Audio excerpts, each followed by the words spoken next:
Guys, we just finished Beasts of the East with Chris Moore. Chris, walk us through, did the show meet your expectations? Yes. And what was your favorite part of the show so far? Or, I mean, it's over, but what was your favorite part of the show? So for me, the Beast of the East, all the years I've been to it, we had maybe 20, 30 dogs in the Beast of the East show. Not the confirmation show, the gorilla part of it, you know what I mean? Last night, between the mini monsters and the Beast of the East, there was about 100 dogs. So, yeah. That's crazy. Now, one of the things that we learned, if you see the other video, and hopefully we'll be able to get that, we have it, so I'm saying hopefully, was that this show and mini shows back in the day were opportunities for you guys to bring the dogs together and learn how to be better. Yeah, and a lot of people reached out to me and did tell me that this gave them that old school feel where there wasn't no hostility towards each other, there wasn't no separation, that I didn't isolate or shun bully dogs, big dogs, small dogs. It was, you know, come on, come all, you know what I mean? And that's how it was always supposed to. That's what dog shows were meant to be like. Dog shows were meant for us to get better so we can evaluate stock, so we can see what was out there. Now we're talking pre-internet though. Yeah. So, you know, internet has definitely changed the game for most people, but, you know, let's be realistic with each other. There's a lot of internet stats. You know what I mean? There's a lot of internet inflation is the word that I would use. You know, some people, yesterday, just give you an example, I was walking a dog, the black and white dog, Rocky. Yeah. Everybody's like, man, was he like 100 pounds? No. He's 92 pounds, 93 pounds max. No, he's like 100. No, he's not. You know what I mean? Just because you think that your dog is 100 pounds and I'm telling you he's only 92. Yeah. You know what I mean? Just invest in a scale. You know, people are like, oh, what's he got, like a 28-inch head? No, 26. I mean, I got the myo tape with us. We can myo tape it. You know what I mean? So you're actually taking numbers away, and they want inflation. Yeah, but that's just it though. Like, that's what dog shows were meant for. To see the dog, no matter, you know, 26-inch head. You guys were there. You seen it. Yeah. His head was up there with the best of them. Yeah. I personally held the dog, so I get it. He's a heavy dog. Period. Yeah. So I mean, and dog shows were prior to being able to lie about our dogs. You know what I mean? Because I lived all the way in Wisconsin and you live all the way in Florida. There's a very slim chance that you would ever be at my house, so I could inflate a little bit. You know? Yeah. And what happens in life, you know, because of bodybuilding, yeah. And they start believing it. Their own hype. How much you can bench? 250. Then it's, all right, well, he believed it. Let me try somebody else. 260. Numbers keep going up. They keep going up. And then when we had a competition, hey, yo, you said you could bench 640. Get on that back. That motherfucker snap his motherfucking arms. Yeah. You know what I mean? It will do some damage and some harm. But that's what I'm saying. A lot of people, they start believing their own hype. Yeah. And I think the reality is a good mediator. It checks you quick. You know, when you bring a dog out and you're telling me, man, I got this monster, bro. I'm like, all right, cool, let me see him. And then I go get a dog. You're like, you know, man, he limping. I don't want to get him out. You know what I mean? But it's all in good fun. But you know what it does, though? It's a reality check that we, as breeders, have to do better. Yeah. Even myself, like, dude, where can I improve at? What can I make better of? Is this what I want? Let me learn how to mass produce these. You know what I mean? And that's what dog shows were meant for. They weren't meant for points. There you go.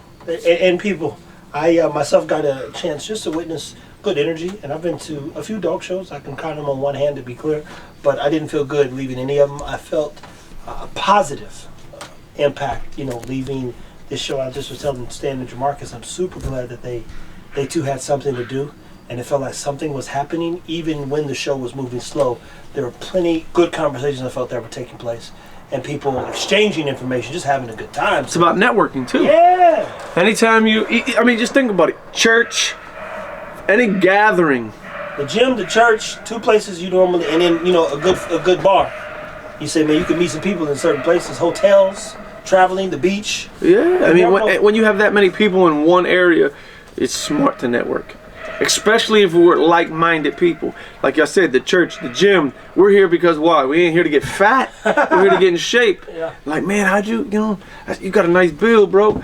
Like, oh man, all you gotta do is fast or blah blah blah, and Yeah. just and the same thing with the dogs, tips. people. We can learn the tips of the tricks of the trade to get better, and that's what those kind of things are all about. Yeah. So having the BCEs, clearly it's something you're going to do moving forward. Today I would tell you no, but more than likely yeah. I'm tired, I'm wore out. Yeah. I still gotta get y'all to the airport. I still gotta get another set of people to the airport. It's really a lot of work. The logistics, I might have failed a little bit on my end, but we'll figure it out and do better next time.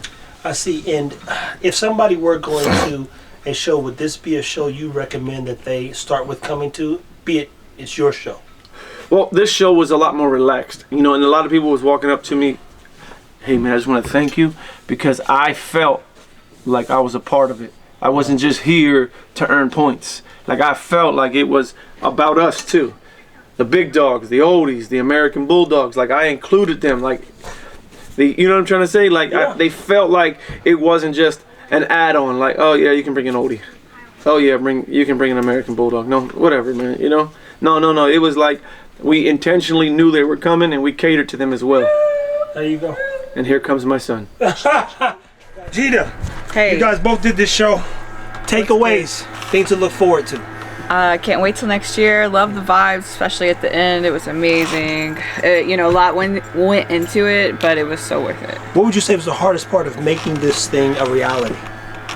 Chris. Well, I think you would say the opposite. That's what literally that's what she's gonna tell you. The hardest part, I don't know. It was just a lot. Yeah. It was a lot. And you guys have never hosted a show This is together. our first show, yeah. Ever. Yeah. Yeah. It's a lot of behind the scenes stuff that no one sees. Well, that's business. That's what I love about business, because you say, oh, I got this iPhone. You know how many people are operating on this thing day in and day out? Otherwise, there'd be no point in the job. I tell people, you don't go to work because things work. You go to manage problems. Yeah. There's a lot of little fires every day. For the most part, everybody is enthusiastic, wanted to come and be a part, so that was great. That's good. That's good. Yeah. Anything that you guys are looking forward to Arrow. specifically next year? Get out. I think that's the life of a parent, people. Kids are always going to do some stuff you don't appreciate, and they just know it. You're like, I think I'm going to do this right now. You go, wow, right now? There are all the places in this house, and you want to be sitting there right now. That's always, yeah. Anything specifically you'd be looking forward to? I know you guys didn't really show any of your dogs either. I mean, we got to figure out how to get your dogs out there. Well, you can't show your dogs at your own show. It's debatable, but And what if you win? I mean, they'll be like, that if was you won right. by default, Yeah. We can let the crowd choose or something. that's maybe it. The next crowd time. choose. We have to get one of those crowd things where the hype goes up. Yeah. So you're like, oh man, we had nothing to do with it. Don't say no names or nothing. Just this dog, and that dog. I think the only thing I would definitely change is having a roof.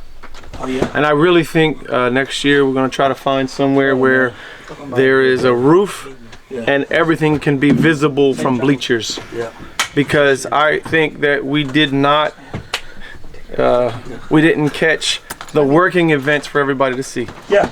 So if we could put the working events main They stage. said they actually liked where the working events were, or the dogs wouldn't have been affected by all the other dogs. Yeah. If you don't know, So I think we gotta have different times. Like we saw the general and many other things, they're not socialized away, and you see that overstimulation. There's sometimes the dog looked at me like I was prey, so I said I knew where to I've been in this enough. We not gonna go too close with this camera. Because he been and chewed up my gimbal and me. I mean, but I want to Make it visible. Well, Yeah. we could definitely, I feel like we'll have a holding area, rent tents for that spot. Not a huge tent because you need different permits for that, but Well, what other thing that we could figure out is if we get a monitor. TVs nowadays. Remember the 60-inch was $1,000+ so it sounds like what you're saying is you're coming next year. I'm if Stan's here, look, I'm in support of you guys. That's the only reason why I came, to be clear. But there's a way to stream it so that people can see right then and there without having, and they could be inside. So you go, oh, where's this at? Go up the street, and you could solve a small problem, while other people are like, yo, let's go over here, and it literally you just press one button and it's just connected. That is pretty dope because I really wish I could have let everybody see what you guys were doing back there. I mean, granted, they could have walked back there, but you know, some people are like, where are the working fence? Back there. Oh, never mind. Yeah. You know what I mean? Hey, look. But like, I would love for you guys to be center stage. And how I look at it too, I'm a sales guy, so you turn around and while they're around the TV, this is where you put all your other stuff that you could sell. So when your vendors come in, put the TV, you got 15 to 20 people packed up. While they're looking around, this is where gear and shirts and other things people are selling are right there for them to purchase.